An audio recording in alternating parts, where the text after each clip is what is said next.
സ്കൂളൊക്കെ കഴിഞ്ഞ് വരുന്ന കുട്ടികൾക്കൊക്കെ എളുപ്പത്തിൽ പെട്ടെന്ന് ബ്രെഡ് വീട്ടിലുണ്ടെന്നുണ്ടെങ്കിൽ ഉണ്ടാക്കി കൊടുക്കാൻ പറ്റുന്ന ഒരു സിമ്പിളായിട്ടുള്ള നല്ല ടേസ്റ്റി ആയിട്ടുള്ള ഒരു ബ്രെഡ് പക്കോടയാണ് ചെയ്യുന്നത്. അപ്പോൾ ഇതെങ്ങനെയാണ് ചെയ്യാന്നുള്ളത് നോക്കാം. പിന്നെ ഒരു കാര്യം കൂടെ, നമ്മുടെ ഫദ്വാസ് കിച്ചൻ ഇതുവരെ സബ്സ്ക്രൈബ് ചെയ്യാത്ത ആരെങ്കിലും ഉണ്ടെങ്കിൽ ഇതാ ഈ ഒരു റെഡ് കളറിൽ സബ്സ്ക്രൈബ് എന്ന് വരുന്നില്ലേ, അവിടെ ഒന്ന് ഇതുപോലെ പ്രസ് ചെയ്യുകയാണെങ്കിൽ അതിൻ്റെ തൊട്ടടുത്തൊരു ചെറിയ ബെല്ലൈക്കൺ ഉണ്ടാവും. അതിലൂടെ ഇതുപോലെ ഒന്ന് പ്രസ് ചെയ്തിട്ട് ഓൾ എന്നുള്ള ഓപ്ഷനിലൂടെ ഒന്ന് ക്ലിക്ക് ചെയ്ത് വെക്കുകയാണെങ്കിൽ പുതിയ വീഡിയോസൊക്കെ അപ്ലോഡ് ചെയ്യുന്ന സമയത്ത് പെട്ടെന്ന് തന്നെ കാണാനായിട്ട് പറ്റും കേട്ടോ. അപ്പോൾ ഈ ഒരു ബ്രെഡ് കൊണ്ടുള്ള പക്കവട റെഡിയാക്കാനായിട്ട് ഞാനിവിടെ ഒരു 5 പീസ് വൈറ്റ് ബ്രെഡാണ് എടുത്തിട്ടുള്ളത്. ആദ്യം ഒരു പാത്രത്തിൽ കുറച്ച് വെള്ളം എടുത്തിട്ടുണ്ട്. എന്നിട്ട് അതിലേക്ക് ഈ ബ്രെഡിൻ്റെ പീസ് ഒന്ന് ഇതുപോലെ 2 സൈഡ് ഒന്നങ്ങ് മുക്കിയെടുക്കുക. ഒരുപാട് കുതിർത്തെടുക്കേണ്ട ആവശ്യമില്ല, ജസ്റ്റ് ഒന്ന് മുക്കിയാൽ മതി. എന്നിട്ട് അതിലുള്ള വെള്ളം ഇതുപോലെ നല്ലോണം ഒന്ന് പിഴിഞ്ഞ് കളഞ്ഞിട്ട് വേറൊരു പാത്രത്തിലേക്ക് ഇതുപോലെ ഒന്നങ്ങ് പൊടിച്ചിട്ട് ഇട്ട് കൊടുക്കാം. അങ്ങനെ 5 പീസ് ബ്രെഡും ഇതുപോലെ തന്നെ ഇപ്പോൾ ചെയ്തെടുത്ത് റെഡിയാക്കിയിട്ടുണ്ട്. ഇതിലേക്ക് ഇനി ഒരു മീഡിയം വലുപ്പത്തിലുള്ള സവാള വളരെ ചെറുതായിട്ട് കൊത്തിയരിഞ്ഞെടുത്തത് ഇട്ട് കൊടുക്കാം. എരിവിന് ആവശ്യമായിട്ട് ഒരു പച്ചമുളക് ചെറുതായി മുറിച്ചെടുത്തിട്ടുണ്ട്. 1 ടീസ്പൂൺ ഇഞ്ചി അതുപോലെ തന്നെ ചെറുതായി മുറിച്ചെടുത്തത്. ക്യാപ്സിക്കം കയ്യിലുണ്ടെങ്കിൽ ഒരു 2 ടേബിൾ സ്പൂൺ ക്യാപ്സിക്കം ചെറുതായി മുറിച്ചെടുത്തിട്ട്, അതായത് ഒരു ചെറിയ കഷ്ണം ക്യാപ്സിക്കം ഇതുപോലെ ചെറുതാക്കി എടുത്താൽ മതി, ഒരുപാടൊന്നും വേണ്ട. ഒരു 2 ടേബിൾ സ്പൂൺ മല്ലിയില, 1 ടീസ്പൂൺ ഉണക്കമുളക് ചതച്ചെടുത്തത്.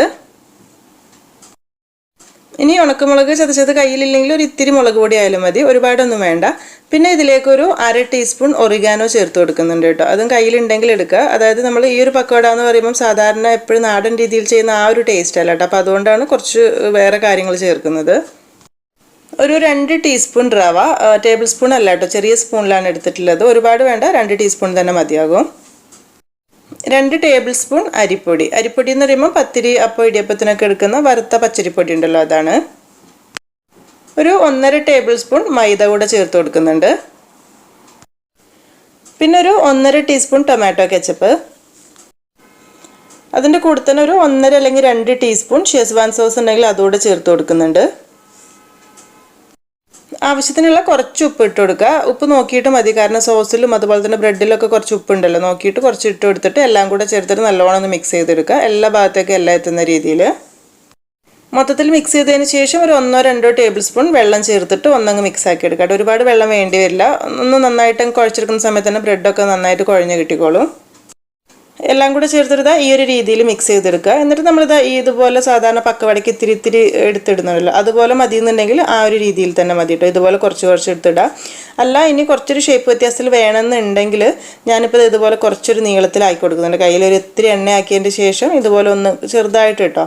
പക്ഷേ ഇങ്ങനെ ചെയ്യുന്നത് കുറച്ച് കൂടുതൽ സമയം വേണം താനും. പക്ഷേ കഴിക്കാൻ ടേസ്റ്റ് നമ്മൾ സാധാരണ പക്കോട പോലെ തന്നെ ആക്കിയിടുന്നതാണ്. ഞാൻ രണ്ടും കാണിക്കാം. ഇതിനി ഫ്രൈ ചെയ്തെടുത്താൽ മതി. അപ്പോൾ ആവശ്യത്തിനുള്ള ഓയിൽ ചൂടാക്കിയിട്ട് ഫ്രൈ ചെയ്തെടുക്കുക. അപ്പോൾ ഞാനിപ്പോൾ നേരത്തെ കാണിച്ച പോലെ കുറച്ച് നീളത്തിൽ ഇങ്ങനെ ഷേപ്പാക്കി എടുത്തത് ഇട്ടിട്ടാണ് ആദ്യം ഫ്രൈ ചെയ്തെടുക്കുന്നത്. ഇത് ഇട്ട ഉടനെ തന്നെ സ്പൂൺ വെച്ചിട്ട് ഇളക്കരുത്. ഇതിപ്പോൾ കുറച്ച് ഫ്രൈ ആയിട്ടുണ്ട്, ആ സമയത്ത് മൊത്തത്തിലൊന്ന് ഇളക്കി കൊടുത്താൽ മതി. പെട്ടെന്ന് തന്നെ നമ്മൾ സ്പൂൺ വെച്ച് ഇളക്കുന്ന സമയത്ത് ചിലപ്പോൾ പൊട്ടിപ്പോകും, കാരണം ഈ ഒരു ഷേപ്പിലൊക്കെ ആയതുകൊണ്ട് കേട്ടോ. ഒരു മീഡിയം ടു ഹൈ ഫ്ലെയിമിൽ തന്നെ ഇട്ടിട്ട് ഫ്രൈ ചെയ്തെടുത്താൽ മതി. അങ്ങനെ 2 ഭാഗം ഫ്രൈ ആവുന്ന സമയത്ത് ഇത് എണ്ണയിൽ നിന്ന് മാറ്റാം. ഈ ഒരു ഷേപ്പിലൊക്കെ ഉണ്ടാക്കുന്ന സമയത്ത് ഇത് ഫ്രൈ ആയി കിട്ടാൻ കുറച്ച് കൂടുതൽ സമയം എടുക്കും. എന്നാലും ഇപ്പം നോക്കുന്ന സമയത്ത് കുറച്ചൊരു സോഫ്റ്റ് പോലെ ആണെങ്കിൽ ഒരു ഇത്തിരി അങ്ങ് ചൂടാറുന്ന സമയത്ത് നല്ല ക്രിസ്പി ആയിട്ട് കിട്ടും കേട്ടോ. അപ്പം ഇത് മാറ്റി വെച്ചിട്ട് ബാക്കിയുള്ളതും ചെയ്തെടുക്കാം. അടുത്ത ബാച്ച് ഞാൻ നമ്മൾ സാധാരണ പക്കോട പോലെ തന്നെ ഇതുപോലെ ചെറുതായിട്ടാണ് ഇട്ട് കൊടുക്കുന്നത്. ഇങ്ങനെ ആവുന്ന സമയത്ത് പെട്ടെന്ന് ഫ്രൈ ആയി കിട്ടുകയും ചെയ്യും, നല്ല ക്രിസ്പി ആയിട്ട് കിട്ടുകയും ചെയ്യും. അപ്പോൾ ഞാൻ പറഞ്ഞല്ലോ, കഴിക്കാൻ രണ്ടും ടേസ്റ്റ് ഉണ്ടെന്നാൽ കുറച്ചുകൂടി എളുപ്പം ഉണ്ടാക്കാനും കഴിക്കാനും ഇത് തന്നെയായിരിക്കും കേട്ടോ. അപ്പോൾ നിങ്ങൾക്ക് ഏതാ വേണ്ടത് ചെയ്താൽ മതി. ഞാൻ ഫോട്ടോയിലൊരു ഭംഗിക്ക് വേണ്ടിയിട്ടാണ് കുറച്ച് നീളത്തിൽ ചെയ്തിട്ടുള്ളത്. അപ്പോൾ ഇതും 2 ഭാഗവും ഫ്രൈ ആവുന്ന സമയത്ത് എണ്ണയിൽ നിന്ന് മാറ്റിയെടുക്കാം. മൊത്തത്തിൽ ഇപ്പോൾ ഫ്രൈ ചെയ്ത് കഴിഞ്ഞിട്ടുണ്ട്.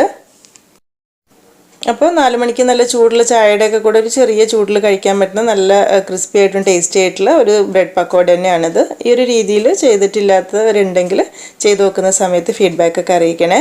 അതുപോലെ തന്നെ വീഡിയോ നിങ്ങൾക്ക് ഇഷ്ടമായിട്ടുണ്ടെന്നുണ്ടെങ്കിൽ എന്തായാലും ലൈക്ക് ചെയ്യാനും ഷെയർ ചെയ്യാനും കൂടെ ഉള്ള കാര്യം മറക്കരുത് കേട്ടോ. അപ്പോൾ ഇനി എന്തായാലും നല്ലൊരു റെസിപ്പി ആയിട്ട് പുതിയ വീഡിയോയിൽ കാണാം. താങ്ക്